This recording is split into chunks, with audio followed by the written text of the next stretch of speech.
ಬಳ್ಳಿ ಬಟಾಟೆಗೆ ತುಂಬ ಜನರು ಮೆಸೇಜ್ ಮಾಡ್ತಿದ್ದಾರೆ, ಸಾರಿ ನಿಮಗೆ ನಾನು ಕೆಲವ್ರಿಗೆ ಕೊಡ್ತೇನೆ ಅಂತ ಹೇಳಿದೆ ಮಾರ್ಚ್ ಏಪ್ರಿಲ್ ಟೈಮಲ್ಲಿ, ಆದರೆ ಕೊಡೋಕ್ಕಾಗ್ತಾ ಇಲ್ಲ, ಯಾವುದೇ ಬೇರುಗಳು ಇನ್ನೂ ಬಂದಿಲ್ಲ. ಅಂಥದ್ರಲ್ಲಿ ಬೇರನ್ನು ಭೂಮಿಗೆ ಪಸರಿಸ್ತಾ ಇದು ಚಿಗುರಿ ಪ್ರಾರಂಭ ಆಗಿದೆ. ಕಾಣ್ತಾ ಇದೆಯಾ, ಪಿಂಕ್ ಕಲರ್ ಕಾಣ್ತಾ ಇದೆಯಾ ಗೆಡ್ಡೆ, ಇದಕ್ಕೆ ಪರ್ಪಲ್ ಯಾಮ್ಸ್ ಅಂತ ಹೇಳೋದು. ಈ ಗೆಡ್ಡೆಗಳದ್ದು ನೋಡಿದ್ರೆ ಇದರಿಂದ ಎಂಥ ಸಾವಿದು, ಇದು ಯಾವ್ದು ಅರ್ಥ ಆಗೋದಿಲ್ಲ ಅಂತ ಆಗ್ಬೋದು ನಿಮಗೆ, ಯಾಕಂದರೆ ಆ ಗೆಡ್ಡೆಗಳಿರೋದೇ ಹಾಗೆ. ಈ ಬೂದಿ ಅನ್ನುವಂಥದ್ದು ಒಂದು ಕೃಷಿಯಲ್ಲಿ ಆ್ಯಂಟಿಬಯೋಟಿಕ್ ಇದ್ದಾಗೆ, ಯಾವುದಕ್ಕೆ ಹಾಕಿದರೂ ಸ್ವಲ್ಪ ರೋಗ ನಿರೋಧಕ ಶಕ್ತಿ.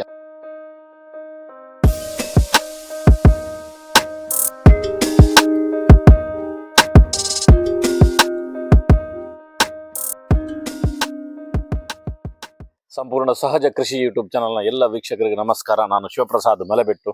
ನಾನಿವತ್ತು ನಮ್ಮ ಮನೆಯಿಂದ ನಿಮಗೊಂದು ಸಂಗತಿಯನ್ನು ತೋರಿಸೋದಕ್ಕೋಸ್ಕರ ಬಂದಿದ್ದೇನೆ. ನಮ್ಮ ಮನೆಯ ತೋಟದಲ್ಲಿದ್ದೇನೆ.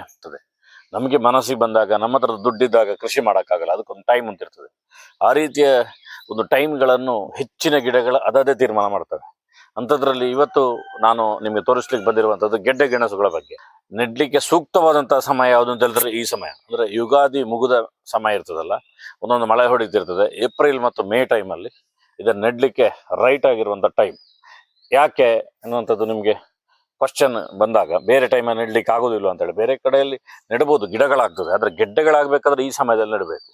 ಮತ್ತು ಈ ಸೂಚನೆಯನ್ನು ನಮಗೆ ಆ ಗೆಡ್ಡೆಗಳೇ ಕೊಡ್ತವೆ. ಆ ರೀತಿಯ ಸೂಚನೆಯನ್ನು ಹೇಗೆ ಗೆಡ್ಡೆಗಳು ಕೊಡ್ತವೆ ಅಂತ ಹೇಳಿದಾಗ, ನೀವೊಂದು ಗೆಡ್ಡೆಯನ್ನು ತೊಗೊಂಡೋಗಿ ಒಂದು ಶೋಕೇಶಲ್ಲಿ ಇಡಿ, ಒಂದು ಗೆಡ್ಡೆಯನ್ನು ತೊಗೊಂಡೋಗಿ ಮನೆ ಒಳಗಡೆ ಇಡಿ, ಹೊರಗಡೆ ಇಡಿ, ಎಲ್ಲಾದರೂ ಇಡಿ. ಯಾವುದೇ ನೀರು ಮತ್ತು ಮಣ್ಣು ಸಿಗದೇ ಇದ್ದರೂ ಕೂಡ ಆ ಗೆಡ್ಡೆಗಳು ಒಂದ್ಸಲ ಚಿಗುರ್ಲಿಕ್ಕೆ ಪ್ರಾರಂಭ ಆಗ್ತದೆ. ಅಂದರೆ ಈ ಒಂದ್ಸಲ ಚಿಗುರ್ಲಿಕ್ಕೆ ಪ್ರಾರಂಭ ಆಯ್ತು ಅಂದರೆ ಅದರ ರೈಟ್, ಹೌದು ಅದರ ಟೈಮ್ ಪ್ರಾರಂಭ ಆಯಿತು ಅನ್ನೋಂಥ ಅರ್ಥ. ಬನ್ನಿ, ಇಲ್ಲೊಂದು ಗೆಡ್ಡೆಯನ್ನು ನಿಮಗೆ ತೋರಿಸ್ತಿದ್ದೇನೆ ನೋಡಿ. ಇಲ್ಲಿ ಇದು ನೋಡಿ, ಇದಕ್ಕೆ ಯಾವುದೇ ಭೂಮಿಯ ಕಾಂಟ್ಯಾಕ್ಟ್ ಇಲ್ಲ, ಯಾವುದೇ ಬೇರುಗಳು ಇನ್ನೂ ಬಂದಿಲ್ಲ.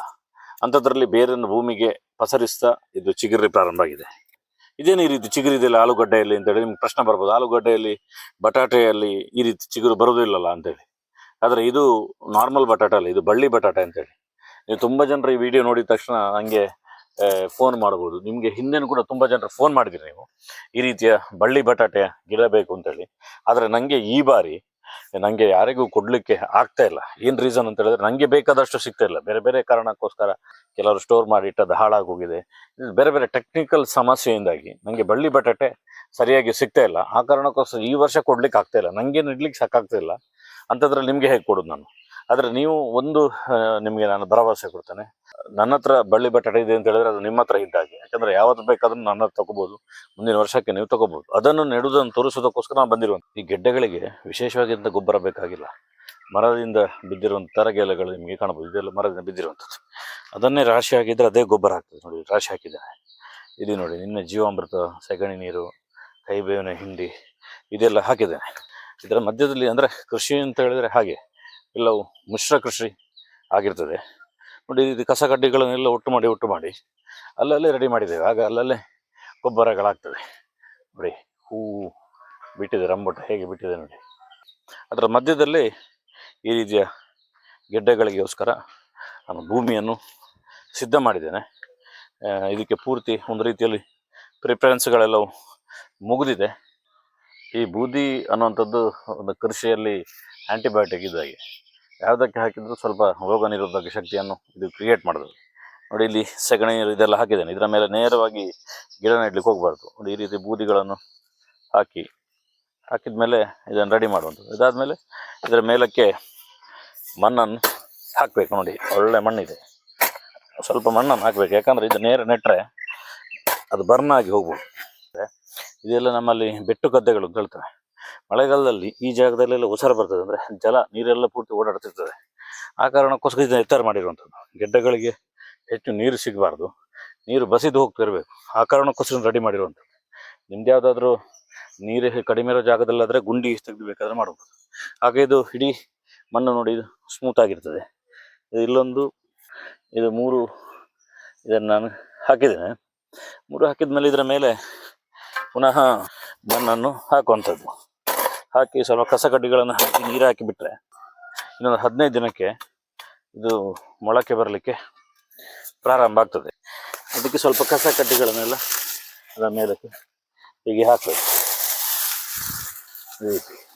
ಆಗ ಈಗ ಬಿಸಿಲು ಅದಕ್ಕೆ ತಾಗುವುದಿಲ್ಲ. ಆಗ ಅದು ಕ್ಲೀನಾಗಿ ಮಾಯಿಶ್ಚರ್ ನೋಡಿ. ಈ ರೀತಿ ಗೆಡ್ಡೆಗಳನ್ನು ನೆಡೋದು ಅಂತ ಹೇಳಿದ್ರೆ ಭಾರಿ ಸಿಂಪಲ್ ಇದೆ. ಇದು ಪ್ರಕೃತಿಗೆ ಅತ್ಯಂತ ಹತ್ತಿರ ಆಗಿರುವಂಥದ್ದು. ಇದಕ್ಕೆ ಇನ್ನೊಂದು 2 ಸಲ ಸ್ವಲ್ಪ ಜೀವಾಮೃತ ಇಂಥದ್ದೇನೋ ಸ್ವಲ್ಪ ಗೊಬ್ಬರಗಳನ್ನು ಸಗಣಿ ನೀರೆಲ್ಲ ಹಾಕಿದರೆ ಸಾಕು, ಚೆನ್ನಾಗಿ ಬೆಳೀತದೆ. ಇದಕ್ಕಿಂತ ಪುನಃ ಇದಕ್ಕೆ ಪೂರ್ತಿಯಾಗಿ ಮೇಲ್ಗಡೆ ಇದ್ದ ಬಳ್ಳಿ ಬರ್ತದೆ. ಬಳ್ಳಿ ಬಂದಮೇಲೆ ಇದಕ್ಕೊಂದು ಚಪ್ಪರ ಹಾಕ್ತೇನೆ. ಈ ಚಪ್ಪರ ಮುಂದಕ್ಕೆ ತೋರಿಸೋಣ ಒಂದು 2 ತಿಂಗಳು ಆದಮೇಲೆ ಇದರ ಹೇಗೆ ಬಂದು ಅಂತ. ಕೇವಲ ಇದು ಮಾತ್ರ ಅಲ್ಲ, ಇನ್ನು ಮುಂದಕ್ಕೆ ಇಲ್ಲಿ ಜಾಗದಲ್ಲಿ ಒಂದು ಪಾಯಿಂಟ್ ಜಾಗನ ಕೂಡ ಖಾಲಿ ಬಿಡುವುದಿಲ್ಲ. ಆ ರೀತಿ ಏನೇನು ಬೆಳೀತವೆ ಅನ್ನೋಂಥದ್ದೆಲ್ಲ ಒಂದು ತೋರಿಸ್ತೇವೆ. ಅದರೊಟ್ಟಿಗೆ ನಾನಿಲ್ಲಿ ಮಣ್ಣೆಲ್ಲ ತೆಗೆಯುವಾಗ ನೋಡಿ ಈ ರೀತಿ ಗೆಡ್ಡೆಗಳು ಸಿಕ್ತು ನೋಡಿ. ಇಲ್ಲಿ ಕಾಣ್ಬೋದು ನೋಡಿ ಹೇಗಿದೆ ನೋಡಿ. 5-6 kg ವೆಯ್ಟ್ನ ಗೆಡ್ಡೆಗಳಿದೆಲ್ಲ. ಇದಕ್ಕೆಲ್ಲ ಸೂಣ ಗೆಣಸು ಅಂತ ಹೇಳ್ತಾರೆ ನೋಡಿ. ಇದು ತುಪ್ಪ ಗೆಣಸು ಅಂತೇಳಿ. ಇದು ಕಳೆದ ಬಾರಿ ಇದು ತೆಂಗಿನ ಮರ, ಇದರ ಬುಡದಲ್ಲಿ ಹಾಕಿದೆ. ಇದನ್ನು ನಾನು ತೆಗಿಲಿಕ್ಕೆ ನನಗೆ ಮರ್ತೋಗಿತ್ತು. ಆದರೆ ಮರ್ತೋದ್ರೆ ಅದು ಮರೆಯುವುದಿಲ್ಲ ನೋಡಿ. ಯುಗಾದಿ ಟೈಮ್ ಬಂತು, ನೀರು ಬಿತ್ತು, ಮಳೆ ಬಿದ್ದ ತಕ್ಷಣ ನೋಡಿ ಈ ರೀತಿ ಆಕ್ಟಿವ್ ಆಯಿತು. ಇಲ್ಲಿ ಸುತ್ತಿಕೊಂಡು ಹೋಗ್ಲಿಕ್ಕೆ ಪ್ರಾರಂಭ. 2-3 ತಿಂಗಳು ನೀವು ಬಂದಾಗ ಇಡೀ ಮರ ಕಾಣೋದಿಲ್ಲ, ಅಷ್ಟು ಸುತ್ತಿರ್ತದೆ. ಅಂದರೆ ಈ ಗೆಡ್ಡೆಗಳ ಟೈಮಲ್ಲಿ ಕರೆಕ್ಟಾಗಿ ಬೆಳೆಯಲಿಕ್ಕೆ ಪ್ರಾರಂಭ ಆಗ್ತದೆ ನೋಡಿ. ಇದೊಂದು ರೀತಿಯ ಗೆಣಸು. ಇದರದು ಹೊರಗಡೆ ಪಿಂಕ್ ಇರ್ತದೆ, ಒಳಗಡೆ ಬಿಳಿ ಇರ್ತದೆ ನೋಡಿ. ಬರ್ಲಿಕ್ಕೆ ಪ್ರಾರಂಭ ಆಯ್ತು ನೋಡಿ. ಇದು ಕಳೆದ ಬಾರಿ ನಾನು ನೆಡುವಾಗ ಟೈಮ್ ಆಗಿತ್ತು, ಗೊತ್ತಾಗಿ ನೋಡಿ. ಕೆಂಪು ಬೇರುಗಳು ಬರ್ಲಿಕ್ಕೆ ಪ್ರಾರಂಭ ಆಯಿತು. ಇಲ್ಲಿ ಪೂರ್ತಿ ಗೆಡ್ಡೆ ಆಗ್ತದೆ. ಇನ್ನದನ್ನು ಮುಟ್ಲಿಕ್ಕಿಲ್ಲ. ಇದಕ್ಕೆ ಸ್ವಲ್ಪ ಕಸ ಕಡ್ಡಿ ಎಲ್ಲ ಹಾಕಿ ಇದಕ್ಕೆ ಸ್ವಲ್ಪ ಗೊಬ್ಬರ ಹಾಕಿದರೆ ಸಾಕು. ಈ ರೀತಿ ನಮ್ಗೆ ಎಲ್ಲಾದರೂ ಮಿಸ್ ಆದರೆ ಈ ಗೆಡ್ಡೆಗಳನ್ನು ತೆಗಿಬೇಕಾದ್ರೆ ಅದೇ ಬರ್ತದೆ. ಅಂದರೆ ಇದರಲ್ಲಿ ಅದೊಂದು ಸುಲಭ. ಇದು ಹಾಳಾಗೋಯ್ತು ಅನಂತರ ಇಲ್ಲೂ ಇಲ್ಲ. ಇಲ್ಲಿ ನೋಡಿ ಈ ಗೆಡ್ಡೆಗಳದ್ದು ನೋಡಿದಾಗ ಇದರಿಂದ ಎಂತ ಸಾವಿದು, ಇದು ಯಾವ್ದು ಅರ್ಥ ಆಗೋದಿಲ್ಲ ಅಂತ ಆಗ್ಬೋದು ನಿಮ್ಗೆ. ಯಾಕಂದ್ರೆ ಆ ಗೆಡ್ಡೆಗಳು ಇರೋದೇ ಹಾಗೆ. ಅದನ್ನು ನೀವು ಜಮೀನಲ್ಲಿ ನೋಡಿದ್ರೆ ಮಾತ್ರ ಗೊತ್ತಾಗುವಂಥದ್ದು. ಅದನ್ನು ನೀವೇ ನೆಟ್ಟರೆ ಮಾತ್ರ ಗೊತ್ತಾಗೋದು ಇದೇ ಗೆಡ್ಡೆ ಅಂತೇಳಿ. ನಾರ್ಮಲ್ ಆಗಿ ಗೊತ್ತಾಗಲ್ಲ, ಸ್ವಲ್ಪ ಎಲೆಗಳ ಡಿಫ್ರೆನ್ಸ್ ಇರ್ತದೆ ನೋಡಿ. ಇದನ್ನು ನೋಡಿ, ಪಿಂಕ್ ನೋಡಿ, ಬೀಟ್ರೂಟ್ ಕಲರ್ನಾಗೆ ಆಗಿದೆ ನೋಡಿ. ನಾನು ಗೆಡ್ಡೆಯ ಬಳ್ಳಿಗಳನ್ನು ಮಾತ್ರ ತೋರಿಸಿರುವಂಥದ್ದಲ್ಲ, ಈಗ ಅದು ಗೆಡ್ಡೆಯನ್ನು ತೋರಿಸ್ತೇನೆ ಬನ್ನಿ. ನೋಡಿ, ಇದಕ್ಕೆ ಡಿಸ್ಟರ್ಬ್ ಮಾಡಬಾರ್ದು ನಾವು, ಆದರೂ ನಿಮಗೋಸ್ಕರ ತೋರಿಸಿದ್ದೇನೆ ನೋಡಿ ಹೇಗಾಗಿದೆ. ಕಾಣ್ತಾ ಇದೆಯಾ? ಪಿಂಕ್ ಕಲರ್ ಕಾಣ್ತಾ ಇದೆಯಾ ಗೆಡ್ಡೆ? ಇದಕ್ಕೆ ಪರ್ಪಲ್ ಯಾಮ್ಸ್ ಅಂತ ಹೇಳೋದು. ಇದು ಯಾಕೆ ತೋರಿಸಿದ್ರೆ ನಿಮಗೋಸ್ಕರ ತೋರಿಸುವಂಥದ್ದು, ಇಲ್ಲಾಂದರೆ ಇದನ್ನು ಡಿಸ್ಟರ್ಬ್ ಮಾಡಬಾರ್ದು, ಇದನ್ನು ಹಾಳು ಮಾಡಬಾರ್ದು. ಜಸ್ಟ್ ಒಂದು ತೋರಿಸುವ ಖಾಲಿ ಇವನು ಗಿಡಗಳನ್ನೇ ತೋರಿಸ್ತಿದ್ದಾನೆ. ಗೆಡ್ಡೆ ಎಲ್ಲಿದೆ ಅದು ತೋರಿಸೋದು ಬೇಡ ಅಂತೇಳಿ ನಾನು ನಿಮಗೆ ತೋರಿಸಿರುವಂಥ ಗೆಡ್ಡೆಗಳಿದೆ ಎಲ್ಲವೂ ಕೂಡ. ನೀವೊಂದ್ಸಲ ವಿಡಿಯೋ ನೋಡ್ಲಿಕ್ಕೆ ಹೊರಟ್ರೆ ಪೂರ್ತಿ ನೋಡಿ, ಆಗ ನಿಮಗೆ ಪೂರ್ತಿ ಇನ್ಫಾರ್ಮೇಷನ್ ಸಿಗ್ತದೆ. ಅರ್ಧಂಬರ್ಧ ನೋಡಿ ನನಗೆ ಫೋನ್ ಮಾಡೋದಲ್ಲ, ಅಥವಾ ಇನ್ಯಾರು ರೈತರಿಗೆ ಫೋನ್ ಮಾಡೋದಲ್ಲ. ನಿಮಗೆ ಪೂರ್ತಿ ನೋಡಬೇಕು ಅಂತೇಳಿ ನಾವು ಇಷ್ಟು ಟೈಮ್ ಕೊಟ್ಟು ಅದನ್ನು ಅಷ್ಟು ಕಷ್ಟಪಟ್ಟು ಎಡಿಟ್ ಮಾಡಿ ಅದರೆಲ್ಲ ಕೆಲಸಗಳನ್ನು ಮಾಡಿ ನಿಮಗೋಸ್ಕರ ಅದನ್ನು ಕೊಟ್ಟಿರುವಂಥದ್ದು. ನಿಮ್ಮ ಕೃಷಿಗೆ ನೀವು 5 ನಿಮಿಷ 10 ನಿಮಿಷನೂ ಟೈಮ್ ಕೊಡೋಕ್ಕಾಗಿಲ್ಲ ಅಂದರೆ ಮತ್ತೆ ಕೃಷಿ ಮಾಡಬೇಕು. ನೀವೇ ಕ್ವಶನ್ ಮಾಡಬೇಕು ನಿಮ್ಮ ಮನಸ್ಸಿಗೆ. ಆ ಕಾರಣಕ್ಕೋಸ್ಕರ ನೀವು ಯಾವುದೇ ವಿಡಿಯೋ ನೋಡೋದ್ರೆ ಪೂರ್ತಿ ನೋಡಿ. ಪೂರ್ತಿ ನೋಡಿದ ಮೇಲೆ ಇನ್ನೂ ಎಕ್ಸ್ಟ್ರಾ ಇನ್ಫಾರ್ಮೇಷನ್ ಬೇಕಾದರೆ ಕೇಳಿ. ಇನ್ನೊಂದು, ಈಗ ನೋಡಿದ ತಕ್ಷಣ ಪುನಃ ಬಳ್ಳಿ ಬಟಾಟೆಗೆ ತುಂಬ ಜನರು ಮೆಸೇಜ್ ಮಾಡ್ತಿದ್ದಾರೆ, ಸಾರಿ ನಿಮಗೆ ನಾನು ಕೆಲವ್ರಿಗೆ ಕೊಡ್ತೇನೆ ಅಂತ ಹೇಳಿದೆ ಮಾರ್ಚ್ ಏಪ್ರಿಲ್ ಟೈಮಲ್ಲಿ, ಆದರೆ ಕೊಡೋಕ್ಕಾಗ್ತಾಯಿಲ್ಲ. ಆದರೆ ಮುಂದಿನ ಬಾರಿ ಅಕ್ಟೋಬರ್ ನವಂಬರ್ ಡಿಸೆಂಬರ್ ಟೈಮಲ್ಲಿ ನಾನು ನಮ್ಮ ಮನೆಗೆ ಕರಿತೇನೆ, ಒಂದು ಟೈಮಲ್ಲಿ ನಮ್ಮ ತೋಟ ಕರಿತೇನೆ. ಆಗ ನೀವೆಲ್ಲರೂ ವಿಸಿಟ್ ಮಾಡ್ಬೋದು. ಎಲ್ಲವನ್ನು ನಿಮಗೆ ಓಪನ್ ಆಗಿ ಇಲ್ಲಿ ತೋರಿಸುವಂಥ ಒಂದು ಟ್ರೈ ಮಾಡ್ತೇನೆ. ಸುಮಾರು ಒಂದು 200 ವೆರೈಟಿಯ ತರಕಾರಿ ಪ್ಲಸ್ ಗೆಡ್ಡೆ ಗೆಣಸುಗಳನ್ನು ಈ ಬಾರಿ ನಮ್ಮ ಜಮೀನಲ್ಲಿ ಹಾಕ್ತಾಯಿದ್ದೇನೆ. ಆ ಕಾರಣಕ್ಕೋಸ್ಕರ ನೀವೆಲ್ಲರೂ ಕೂಡ ಇಷ್ಟು ಟೈಮ್ ಸಪೋರ್ಟ್ ಮಾಡ್ತಿದ್ದೀರಿ. ನೀವೆಲ್ಲ ಈ ವಿಡಿಯೋನ ಶೇರ್ ಮಾಡಿ, ಅದರೊಟ್ಟಿಗೆ ಸಪೋರ್ಟ್ ಮಾಡಿ. ನಮ್ಮೆಲ್ಲ ವೀಕ್ಷಕರಿಗೆ ಧನ್ಯವಾದಗಳು.